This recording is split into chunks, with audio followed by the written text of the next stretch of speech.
Hey everybody, welcome to our podcast, Me and the Boys. We're here just having a conversation. This is our second podcast.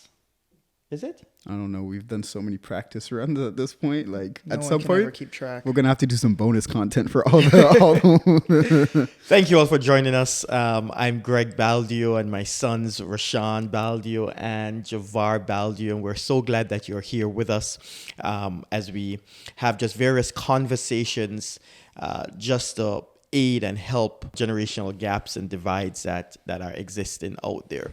So welcome. Today we want to talk a little bit about success and what success looks like in different generations, what success looks like for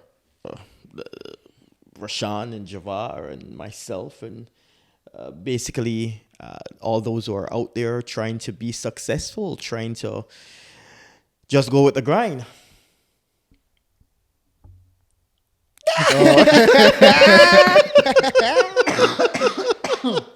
I didn't peep y'all were looking at me too. That's hilarious. Okay, I guess the question then is what is success, or at least how do you measure success Okay, but how particular are we getting? for you specifically? No. But how detailed are we getting with success? And what I mean by that is how for me, I could just say money, you know. Mm-hmm. But there's a lot of things that. What am I gonna do with that money? That will be the next question that follows. Or are we talking about how do I see my life looking as a successful life? Well, no. It would be more money. Money. That would be the answer Okay. I'm looking for in terms of what is it that you need, or what is it that you have to have for you to consider yourself successful? So the first thing I think we need to make sure that we establish is that success looks different for everybody. Well, hence the question. Right. Because it looks different for everybody, cohort of generations sometimes measure success within that cohort as well as what it looks like. So, for example, the baby boomers will think of success as work ethic, right? Or to be successful, you got to have the right work ethic to be successful. Yeah, but so that's not the question. The question is you, not a generation. You as a person, you as Javar, you as Greg, me as Rashaun. What does success look like? For Javar, it might really just be money. That's all he needs to feel successful is money. No. I'm using that as an example. Because for some people, it's relationships. Some people are like, once I'm married, that's all the success I need. I don't need anything else but my family. Even if I'm poor, but I have my family, I'm okay. That person would view themselves as successful. But success is not necessarily one thing. So he said money, but success for me is a plethora of things. Okay, how so? Success for me is family. Mm-hmm. Success for me is money. Mm-hmm. Success for me is accomplishment. Success for me is a relationship with God. Okay. So you answered the question. For Just now, he just answered the question. He just hit it perfectly. That's the exact answer we were looking for. Well, true, yes. Yeah, more or less. Right? That's actually true. So what is it for you? Happiness. But then that's also very subjective, right? Is it though? Isn't it? No, and the reason why I say is no is subjective. because if it depends. Are you looking at happiness as something that has to come externally, or are you looking at something that as happiness has to come internally? Because if it comes externally, that would mean that you need things to be happy. But if it comes internally, that just means that I need to strive for happiness regardless of what's happening. So regardless of whether my bank account says $1 million or $2, I need to remain happy. But is it happiness that you're looking at, or is it joy? I feel like they can be used interchangeably. Well, you're using them interchangeably. I feel like if you take it as a literal definition, I feel like if you take it disagree. as a literal definition, but Shouldn't we take everything as a literal definition? no, English doesn't work that way. because we use the word literally. That's a Gen Z question right there. Not even because we use the word literally figuratively all the time. We'll say I'm literally starving. No, you're not. Nah, I ain't never said I'm literally starving. But you know what I mean. We use that word figuratively, which is funny, ironic. But that's the irony in it, which I think is the joke in it. Which Of is what?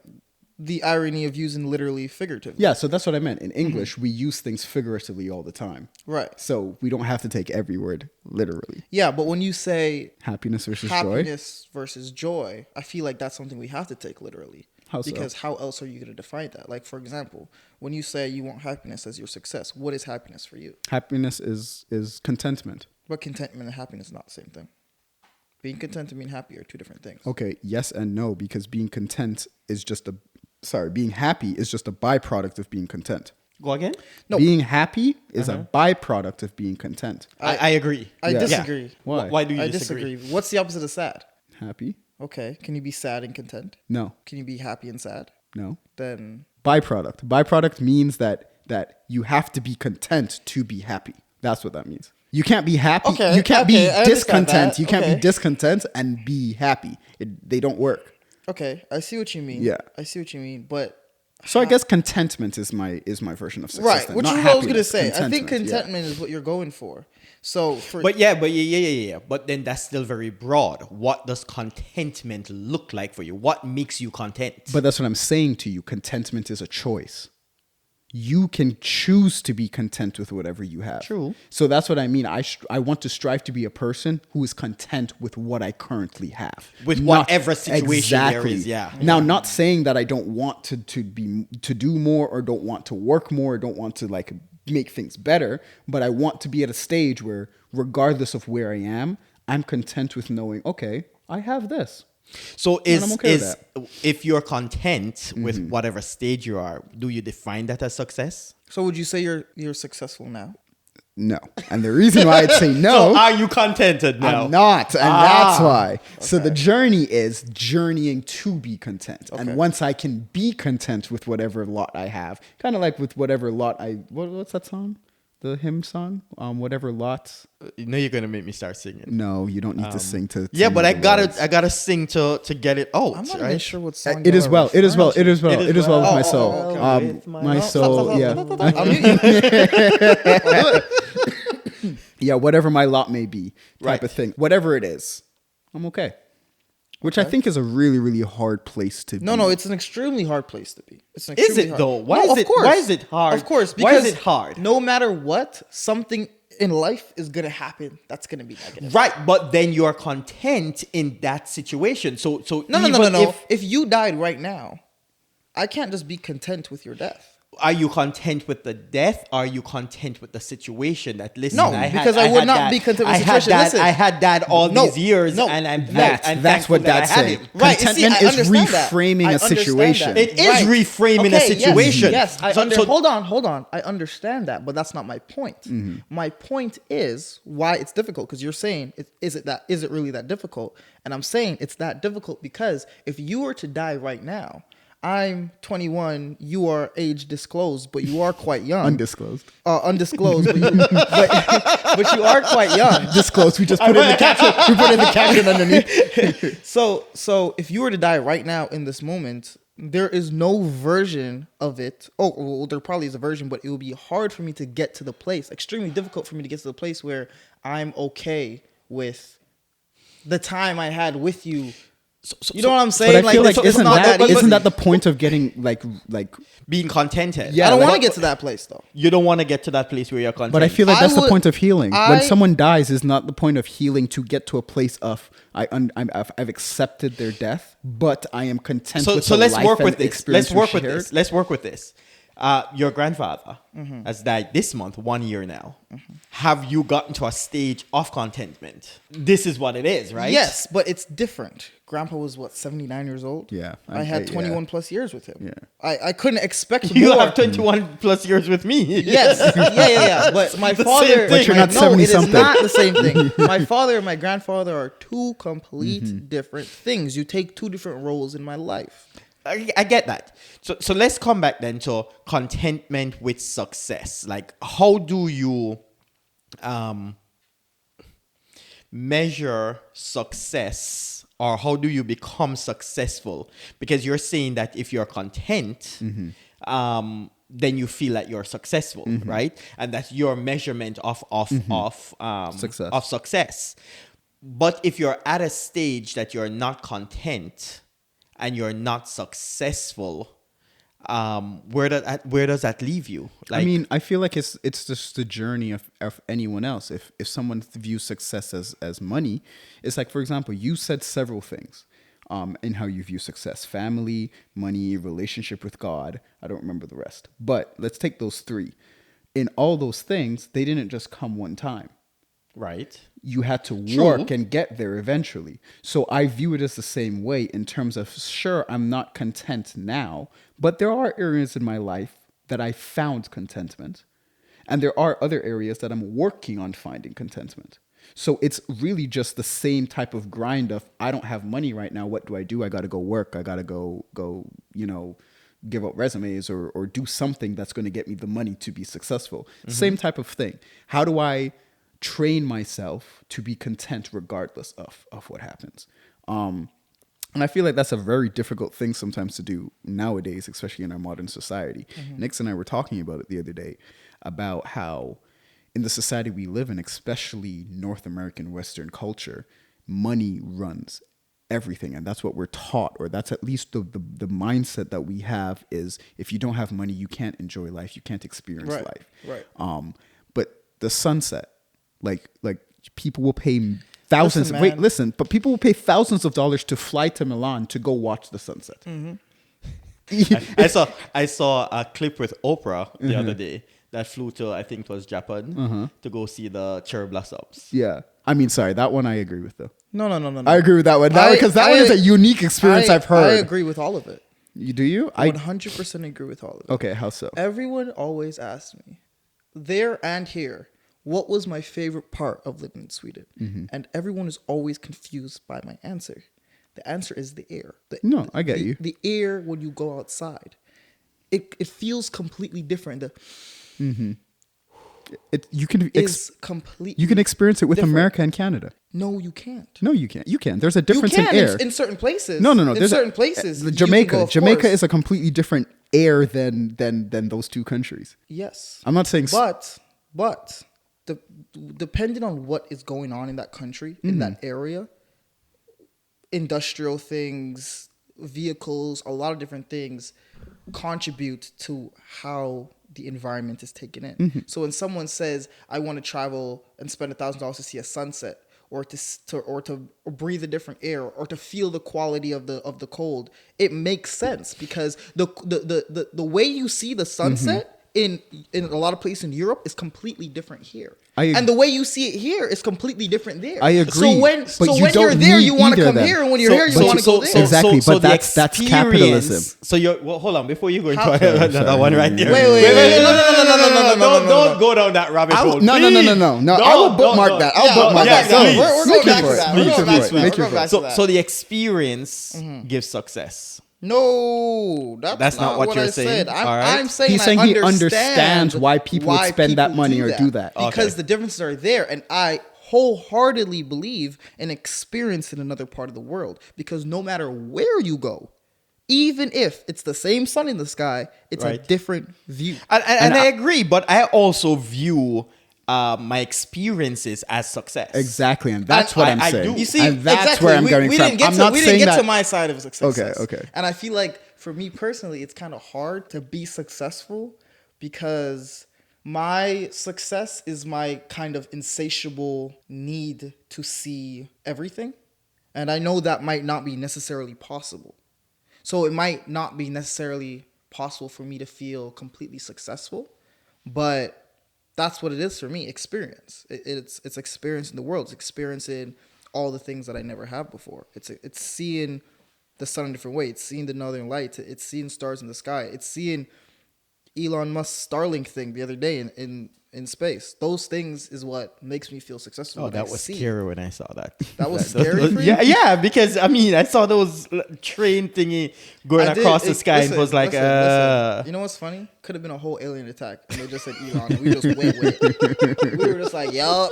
That's funny, because I'm watching 3 Body Problem right now on Netflix with Nix. Oh my goodness, you guys need to watch that show. It is crazy. Yeah, alien things and whatever.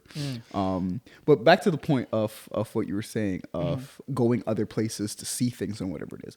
I'm not saying that that's a bad thing. But what I'm saying is we have been convinced, or we have been taught or told, that is the way to do it. What is the way to do it? When you can appreciate a sunset. Wait, what is the way to do it? Go to Europe or go to Australia or go to Japan to go see things that you can see in your backyard. And it's not saying that you can't. Yes, and listen. You're getting somewhere. Thing. Wait. Follow Rashaun. I want to follow Rashaun down listen. this rabbit hole because I think you're really getting somewhere there. Because this is what I'm trying to say. I'm not saying that. Obviously, we've traveled to countries together before. We've been to Jamaica, we've been to Mexico, we've been to America, we've been to Canada. Even when we went to Hawaii felt like a different place despite it being a state. Hawaii? Did I say that right? Yeah, Hawaii. I was like... But yeah, even though they felt differently. However, what I'm saying is society has made it seem that you are missing out because you did not pay for this. Because you didn't use money for it, you're missing out on all these good things. You're missing out on all these things, and it creates this pressure. And that's the thing. You say you are, but you're not. And this is what I mean by you're not. This is what I mean by you're not. A sunset, regardless of where it is a sunset. Sure, there might be different variables that go into it, but a sunset is a sunset. Can I rebuttal? Is a mango anywhere you go? It's a different breed. It's a not breed. Breed is not the correct word. It's a different type, but they're not the same things. That's not true. Why? That's not true because if you plant a mango here in the soil here and you plant one in Jamaica or in the Philippines, as long as it's the same type, it will grow the same mango. It won't make an East Indian if you planted a Julie. It will not create a different mango. Yeah. But the quality in how that mango grows is going to be different. Yes, because the soil is different. But that's a choice. Richer. But that's a choice you make. What's the choice? I mean that just up here, I can decide which soil I planted in. I can get soil that's just as nutrient rich as a soil in Jamaica, and I can get soil that's just as nutrient rich. I think that's stretching it, Rashaun. Yes, but hold on. I agree with you. So let's go back to the fact that we put on individuals what we claim or what we think success is, right? And we put that on individuals and say, if you don't do this, or if you don't follow this path, then you're not successful. Yes. And that's pretty much the point I'm making. It's if you don't have money and you didn't go to Europe to watch the sunset in Sweden, you haven't lived. Even though a sunset in our own backyard looks amazing. And I'm not saying that the one in Sweden doesn't look a little different. Maybe the colors are a little bit brighter. Maybe there's more warmth or whatever it is. But it's not the end of the world if you never see a sunset in Sweden. I understand what you're saying. And I feel like this is where it comes into the subjectiveness. Because for me, it is the end of the world. But you wouldn't know that unless you experienced it. I would know. Right. No. How? You know how I would know? How? Because other people have experienced it. Yes. But you. Yeah, but then are you living your life? Are you living your life through the lens of other people? Are you living your life through the lens of your? I'm living my life wanting to see through all of the lenses. But that's impossible. And that's why I said my success is an insatiable feeling. Have you watched Clive? So will you ever be successful then? Exactly, and that's the thing. In my subjective belief of success, probably not.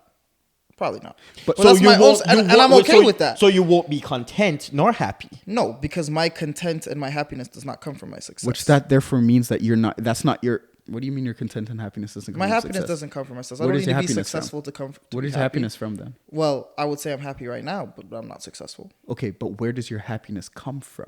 Like you said, it's a choice. I choose to be happy every day. Which therefore means it doesn't need to come from anywhere. I have bad things happen. Like I said, a year ago when Grandpa was dying, the day we buried him, I was making jokes on my phone because that's something I chose to do. I chose to see the brighter side of things. I chose to decide that Grandpa would much rather see me laugh than see me cry. So that's what I chose to do. You're the ball anyway. Allah. We're cutting that out. But yeah. That's my point. I'm happy now, but I'm not successful, and that's how it's gonna be for me now. It's good. I feel like it's that way for everyone. You're not gonna be happy whether you're successful or not if you don't make the choice. You can have all you want to have. If you think your success comes from having all the money in the world and you get all that money, you could still very much not be happy because you're not making the conscious choice to be happy, to see the glass half full, to see the positive sides of things. I always agree and disagree with that mentality. And the reason why is because, one, a lot of the people who repeat that rhetoric are people who already have money. I don't. I know you don't, but a lot of the people who perpetuate that is a lot of people who have money and they say money isn't everything. And it's like, it's very easy to say that when nothing is going to make you bat an eye when you see that bill. Listen. I'm on the side of if I had money, it would solve quite literally every single problem I have in life right now. Yeah, every sure, problem fair would be enough. solved. Really? Yes. Every problem I have right now in my life would be 100%. Or every problem that you have solved. presently. Yes. Presently. Okay. Yes. Okay. Yes. All right. Obviously, Yes. future problems will probably arise with whatever. I'm sure taxes are going And, to and I'm sure problems are going to come just because you have them. Yes, 100%. So, Exactly. 100%. Exactly. There's a rapper who said, "More money, more problems," but give me the problems or something like that. I don't remember. What the J. lyrics Cole is. said It it was the like, best. He said, the good news is you came a long way, but the bad news is You went the wrong you went way. the wrong way. He think being broke was better because you have all of that now. Yeah. And not only do you have to deal with now the greed of other people, you have to fight against the greed in your own inner self. And you have to really take a step back and say, okay, where is my happiness coming from? And are the people who are really with me? Are they with me because they're with me, or are they with me because of what I have? Hey guys, we're just taking a moment to pause and let you know about our sponsor, bridgingstrategies.com. That is an organization that helps bridge gaps in your family, your organization, and your churches. Look them up today. They got merch and they're very helpful. Do the assessment. Do the assessment. Do the assessment. Where is my happiness coming from? And are the people who are really with me, are they with me because they're with me, or are they with me because of what I have? But that's the whole thing, coming back to the point of what I think the capitalist culture does to us, is it puts us into a grind mindset where we hustle. You get there and you look back and realize there's so many aspects of my life that I don't have. 100%. And that's why I completely disagree with living like that. I completely disagree with the hustle, and not taking a step back to appreciate what you have and to experience what you currently have. And my thing is too, money goes in, like the value, I was saying to Nick the other day, literally the value of money is spending it. No, money is nothing. Money At the end of means the day, nothing it's if you nothing. have it. The only time money means something is when you spend it. That's the only time it actually has a value to it. You understand what I mean? If it's sitting in your bank account, it's not worth anything. So money comes and goes regardless of what you do. Because if you don't spend it on something frivolous, something serious is going to come and take it. So a lot of the times it's very much just it's having, I guess, a relationship with it that, again, is content. It's regardless of where I'm at, I'm okay type of thing.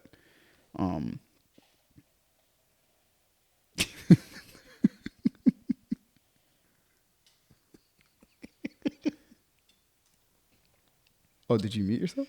Yeah. No. Oh, you did? I feel like that's so unfair. You can mute yourself, and when I drink my water bottle, you hear. Listen, it's all about being in control, and I'm in control. Is that success for you? Being in control? Absolutely not. Far from that for me. Control is neither here nor there. Being the leader is neither here nor there. I'll follow, I'll lead. It doesn't matter. It does not matter at all. For me, literally, once I can see and experience other things, other people, other cultures, other food, other things that are new to me, I am not a same old type of person. I hate that. I get tired of things very, very easily. And I will say that's interesting because you weren't always that way. I wasn't always that way. Oh no, He was Ooh, not. No, I would. You used to beg you to try something, bro. Yes. You'd be like, bro, just taste it. Yeah, I was never like this, but no, I couldn't possibly like just do the same thing over and over and over again. Even now, how long have we lived in this house? Not even 1 year yet. I'm ready to move. 100%. I don't feel like that's the house though. I ready feel like to that's more go. the area. It doesn't matter though. I feel like it matter. does. When I was living in Sweden, Yeah. at my apartment, I miss that apartment to this day. I love that apartment so much. I love it. But you guys saw I was sending you guys other apartments. I was ready to move from that apartment like 3-4 months of living there. You know, and to this day, if I see a video of that apartment, I'll sit there and I'll watch it and I'll just be like, wow, man, I should have knew what I had when I had it. Because man, do I miss that place. And that's the thing for me. Like I'm always, and I always have to like, I always feel afterwards, like what do they call it? Graduation goggles. Like, oh, now I miss it. Like, oh, like right when it's about to go. Yeah. I really have like that. Do I really want to give this up? Am I really ready for the change? But I just have that thing inside me that's like, I want something new. I want something different. And it's not that I won't go back to something else. It's not like I won't have a base, for example, and I'll go and try other things. But like, I just have the need to go and experience other things that I haven't experienced before. I feel like that's an age thing, though. And what I mean by that is like, I feel like when you're younger, that's exactly what you want to do. You want to, because you can't settle on something if you don't know anything. I think it's where you are in the stage of your life, because I think I'm where Javar is right now. Like Midlife crisis? probably. I mean, I think No. But a midlife crisis? No. But a midlife crisis is going back through your early year, the not knowing again. No. I think at this stage in my life, I've come to a place where it's not about work, it's not about achieving material things. And mind you, I want to work and I want to achieve material things, but that's not the priority for me now. The priority is really going to places and experiencing things, And that's my passion. doing things. I don't want to reach to a stage where I'm walking around with my walker and going, I wish I'd traveled here, I wish I'd gone there. get you. You get what I'm trying to say? That is my fear.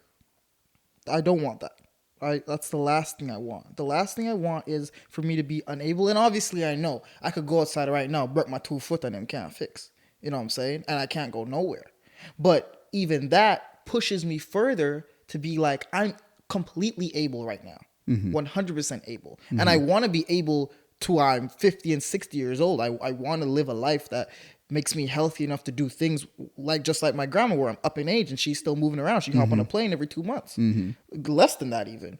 And that's my passion. You know, a lot of people have passion for like, you have a passion for acting, film. You have a passion for leadership. My passion is experience. My passion is going and experiencing new things. I could never work another day in my life. And someone tells me my job is to just go places and taste this. Go places and talk to this person and see the type of life they live. And I would be fully content and happy with that. But you can see how these different ideas and ideology of success creates a divide and a gap with generations, right? Because my generation of Gen X is the first generation that really wanted a work-life balance, right? That's important to us, that it was not all work, but we have some form of balance in our lives. The generations before, traditionalists and baby boomers, are you get a job, you stay with the job until you get to retirement, and then after retirement, then you go live your life. We started changing that, the Gen Xers, and then millennials and Gen Z has totally changed the landscape of what that looks like. And so when you look at success from a Gen Xer standpoint, though we are work-life balance, I find that millennials, Gen Z more so, are really not balanced, right? It's like, I don't even have to work one day in my life. Just give me the experiences. But in my Gen X head, I am looking at, so how do you survive? How do you do this? And I am going now, I mean, I've grown, but a couple of years ago, if you said that, I would say, you have no sense. You're not going to make it in life. You're not going to reach anywhere. You can't do this, right? And then that's where arguments start and the divide gets, because the way that we're counting success within generations, within individuals is different. But the problem comes where you were going, Rashaun, is that we try to put our ideology on somebody else and say, you need to walk this path. If you don't walk this path, you can't be successful, and nothing will happen for you. I think that's I think that's really serious, in the sense that I feel like my generation, especially in the workplace, it's pretty clear. We don't stand for foolishness. Okay, if we don't even do 3 strike. If you mess with me once, I'm done. You won't even get the 2 weeks. You won't even hear from me. They'll just be gone. You know what I'm saying? And I feel like the reason that my generation, and I guess your generation too, I believe, is so shying away from that 9 to 5 type of life behavior is because they kind of see the lack of experience that their parents had and the lack of exposure that their parents had in being able to do certain things and see certain things, and they don't want that. And you can't have that with a And it's not 9 to 5 even job. the lack of exposure experience. It's also the lack of they were committed to Something organizations that's and not committed to institutions them. that's not committed to them, right? Yep, Yeah.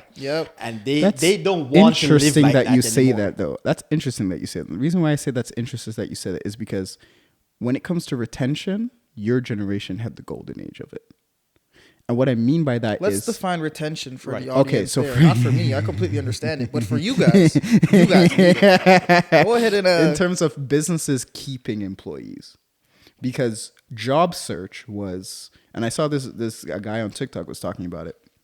Job searching was you put an ad on the newspaper, someone comes in with your resume, you have a limited pool of candidates, most of them are probably local, so most of the time you're going to have to train whoever you hire. With online, that's no longer a problem. Your pool is worldwide. You can find a specific niche person who fits exactly the criteria that you need for your organization. And you can find them halfway across the world now. So it's interesting that you say that they weren't loyal, because when you look at things like internal promotion and stuff like that, that's at an all-time low. Because when you say who wasn't loyal, Yeah. so, okay, in terms of businesses not being loyal to your generation.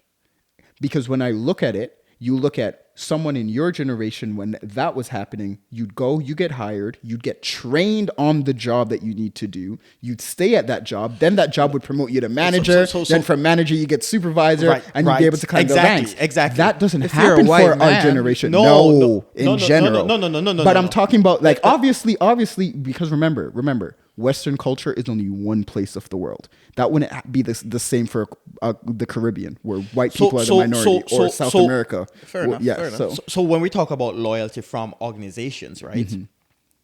What I saw, which turned my generation to wanting a work-life balance, was, yes, you're loyal to me if I'm loyal to you in certain way. For example, my parents, boomers and traditionalists, would really sit in misery, not being happy, but this is what they had to do, or they thought they had to do to survive. So when we say the organization wasn't loyal to them, it's more of, yeah, the organization is really treating them bad, but they're sitting in it, and yeah. they're Fair. going through it. Yeah. Now, my generation came about and said, hey, I don't want to sit in this. I want some balance in my life. And then you guys came and you went to the other extreme. I don't think I it's don't the other think it's extreme. the Of course, Other if Javar is saying, I won't even give you 2 weeks. I won't give you 3 strikes. You mess with me right now, and why I'm do you gone. deserve That's 2 an weeks? extreme. Why do you deserve 2 weeks? Because when they fire you, they don't give you 2 They weeks. don't give me 2 weeks and they fire me. So why do I give you 2 weeks to find a replacement, but you don't give me 2 weeks to find a new job? Exactly. Come on. And now I gotta sit with these people I don't like for 2 weeks. And I think that's another No, thing. but too. it is another extreme where I'm saying the generations before me would probably give a month, even though they're unhappy. My generation would probably say, hey, I'm going to see how I can balance this. But your generation is saying, hey, no, you mess with me and I'm gone. Yes, as Yeah. it should be. I don't think it should be that. Why should there be? Listen, Because it's intolerance. Intolerance is not good on any level. I completely understand.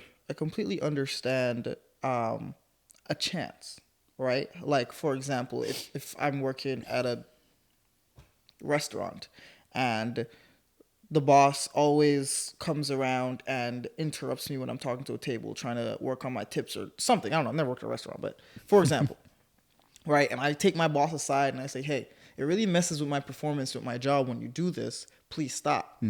And if he stops, yeah, understandable. You know, I'm not just gonna, oh, he does it, oop, I'm out because I didn't like that. You know, I completely believe that there should be a communication of, hey, this is a boundary, a work boundary, this, that, and the third, right? But when those things aren't respected, you know, I'm not sticking around. I don't think that's intolerance. I think that's. I mean, I get you, but like it's because on one hand you just hear two very differing narratives out there. Because on one hand you hear millennials and Gen Z don't want to work. I don't think but that's then, true. That's not true. That's Oh, a but very that's big the narrative out there. It is a That's the narrative, but that's narrative. not But then true. there's also a big narrative that there's just watching no the jobs. Gen Zs, but not the millennials. But then there's also the narrative that there's no jobs to go around It's the Gen Zs and millennials. It's not, that's one thing, but it's not only the fact that there's no jobs, it's also the fact that there is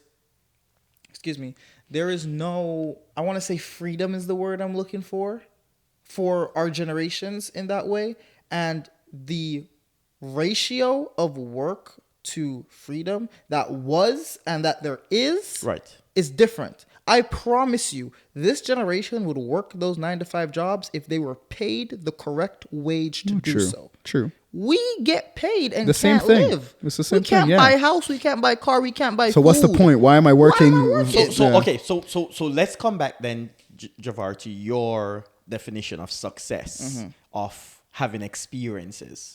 If you don't work, how do you get those experiences? How do you afford those experiences? It's definitely more difficult, but there is always a way to do things. There's always a way to do things. There's always a way to get around the world. I have a friend who's Your church down the road will have a mission trip. Yeah, exactly. I have a friend. You know what I'm saying? I had a friend who was in Windsor, and she would go to Hawaii on volunteer work. All she had to pay was for her ticket. Food, lodging, everything else was taken care of her fully. And all she had to do was live on a farm that they took care of koi fish and iguanas. And she was a farmhand. And she just worked and then did whatever else she wanted to do at any other time. And there's a lot of those type of things in the world. There is a billion. And listen, even if you live in North America, if you live in the United States of America, I'm not saying you got to fly halfway across the world to experience. There are 50 states in America, and most of them is a completely different land. Completely different land. And you can drive to these places. Some people walk across the United States. So if you don't have it and you really, really, really want to, you can. You 100% can. There are ways to do it. But on the other hand, you still have to work. We still have to eat. You know, in the Western culture, nothing's free. But you can't even grow. That's a problem. And you see, like, that's a problem because things are inherently free. Water is inherently a free resource. Anything you grow is inherently a free resource. The problem is we've put tariffs on it. We've put things on it. And I think that's where you see our generations going from an extreme. Because what we're seeing is a system that was built that money makes the world go round. But why is water not free? Because you're not going to the river to get it yourself. That's where I was going. Right. That's where I was going. That's the issue with our generation. But we're not charged for that. We were not grown up in a way. You weren't charged for that. That's not what you're charged for. Because the thing is, like, why is it that Evian water cost me $5-something and another water cost me $2 and another water cost me $1.60? Do you not understand now where people are just making up these prices? Literally, Dasani water makes you more. They put chemicals in the water to literally make you more thirsty. You gotta buy everything. If you want to grow something, you have to buy the land. So how do we have a conversation? I thought we were having one. No, that's not what I mean. How do we have a conversation? Say a parent with a child that has your perspective and want to do X. We're doing but from a parent's perspective, no, you shouldn't do that because that will not make you successful. You cannot be successful like that. I feel like what the parent has to understand is the first thing we talked about. Success is measured differently. Their success and our success is different. Now, it's completely understandable that you're the parent. You're worried for your child. How will your child do this? How will your child do that? But, and this is just my opinion, my humble opinion is, yes, worry for your child, but you can't sit there and just worry, how is your child going to do this? How is your child going to do that? Your child is going to follow their passion, either way you want to do. And it's much, much better to fail at something you want to do Than than fail to at something fail you something don't you want to. definitely don't want to do. So basically telling parents, you know what, Relax. relax. It's hard to say. When you guys are a parent, then you'll understand this, right? I'm sure. A parent experience teaches wisdom, right? And experience in life and seeing certain things, you don't want your child to go through the same things that you go through. You don't want them to have the pain, the hurt, the misery. But the truth is, parents, sometimes you just have to allow them to get the hurt. I don't think Yes. it's even a sometimes you have to allow them to get the hurt. Because the not only all the reason time you're are a they going good to be parent, hurt. yeah, it's not just that though. But the only reason why anyone is a good anything is because they go through their own journey. Exactly. And that's the thing that I think that sometimes parents forget is it's because you went through hurt why you can turn around now and be a better parent to me. If you didn't go through that hurt, true. But if you didn't go through the hurt, turn them yeah, around yeah, even worse, yeah, right? true. But I Yes. just mean like in general, any experience you go through makes you into who you are. And I also think so if it's- as a parent you think that you're a good parent and you are being a good parent and you went through all these life experiences, you can't cut off experiences from your child and then expect your child to become a full functioning adult. Right. Yes, I also think it's important to understand, like what you said is, wisdom comes with experience. Mm-hmm. But generationally, regardless of age, my experience and your experience, even at a younger experience, is different. So the wisdom that I gain and the wisdom you gain is different. So we have to look at it from both perspectives. Because just because you're older and you have more wisdom, it doesn't mean you have the same wisdom. Hold on. Let me finish. I wouldn't say we have more wisdom, might have more knowledge. But I don't even think that's true either. No, I definitely don't think you have more knowledge. Out of all the Or things, knowledge is not what you have. experience. But I don't even think Experience. experience. I don't think any of those things because True. the thing is like I just think age is age. Age is just True. age because there's people who are really there's depends on how you lived your life. Exactly, exactly. Which And comes even- back to what are the experiences that you're getting. Exactly. and even when you're Exactly. older and you've experienced everything, you've experienced everything in the lens and the term of your generation, And your era. Exactly. Yeah. You have not experienced what it feels like to be a teenager in the 21st century. You may experience what it means to be an adult in the 21st century, But you not don't a know what it's teenager. like. So There you go. so things There are you completely go. different. Like That's the way deep. that That's that language has to be used is Mm-hmm. different because the truth is you don't know. So yes, while and that tends to be a thing where parents will be like, I do know, I know it, and it's like you know it in your context. What the child is experiencing is a different it's a different world. Exactly. Like maybe for when you guys were younger, for example, and maybe someone was picking at you at school or something, maybe your parent would go to the school and talk to them. I don't know. I'm just saying as an example, right?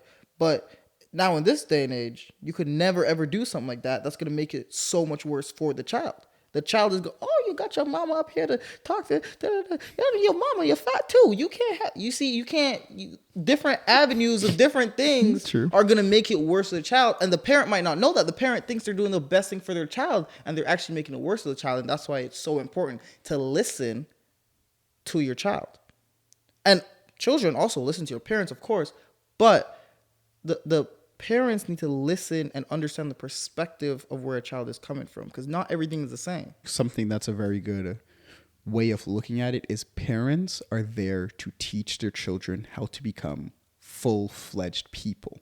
But children are there to teach their parents how to do that in the context of the current world. So it's reciprocal. It's exactly. Parents are teaching and children are teaching because it's the same way like we taught you how to text, Yeah.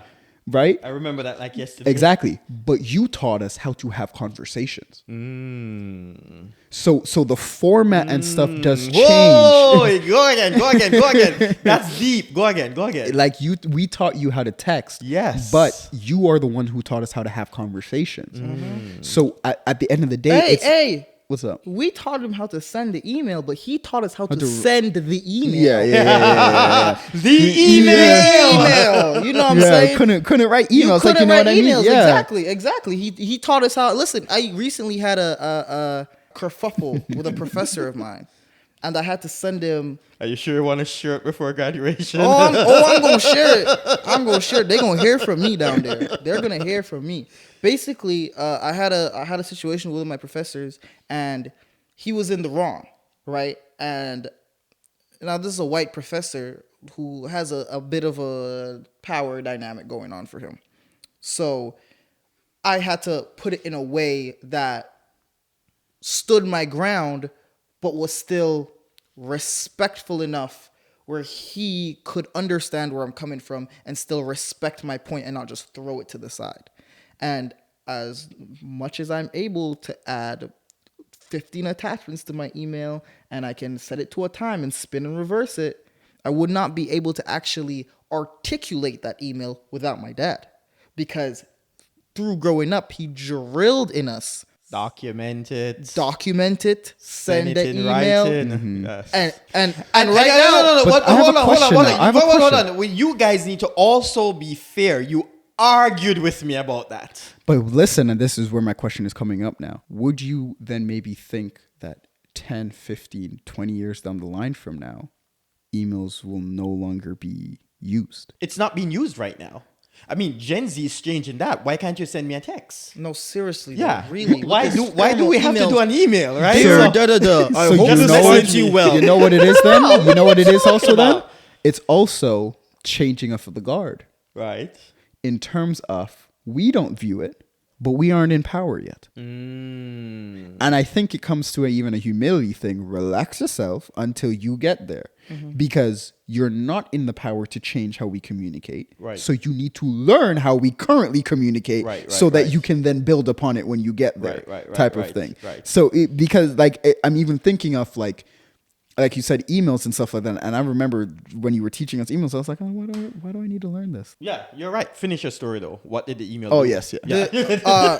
Basically, by the end of it, my grade was changed and an apology was given because, I mean, You gave the apology? oh, absolutely not. Oh. Absolutely not. Because at the end of the day, he was wrong. He knew he was wrong. And my email basically just showed him he was wrong. And he had to explain to himself.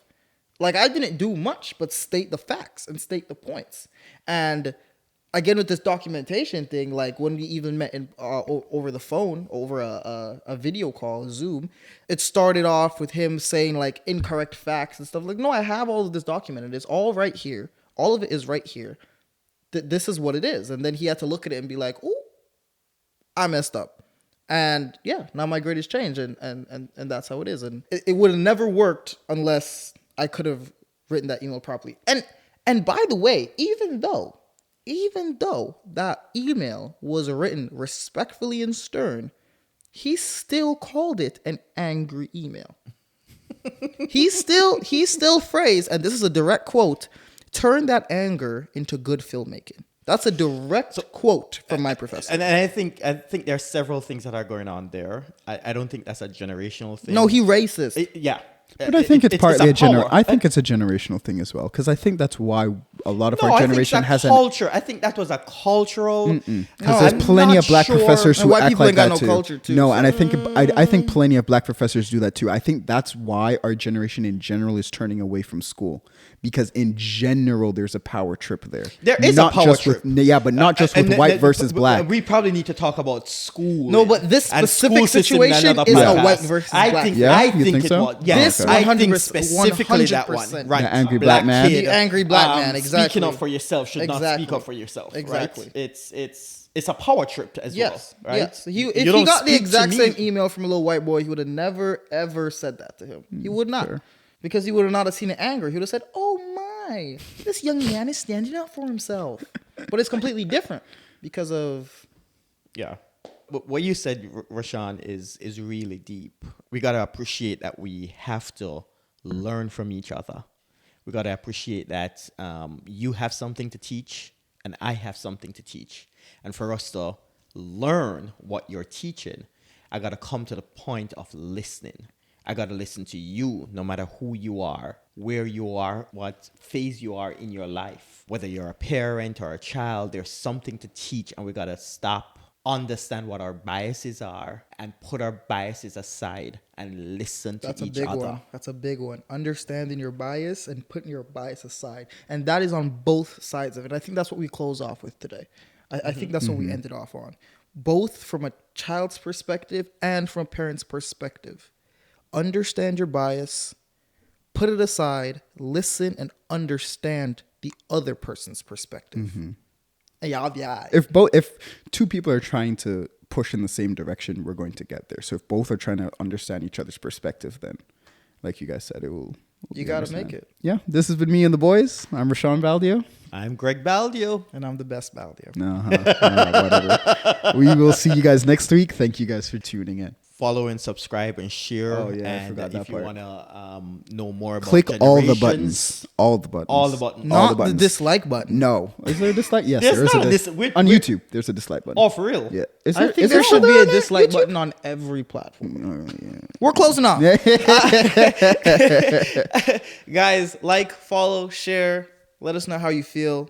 Have a blessed week. We love y'all. Peace.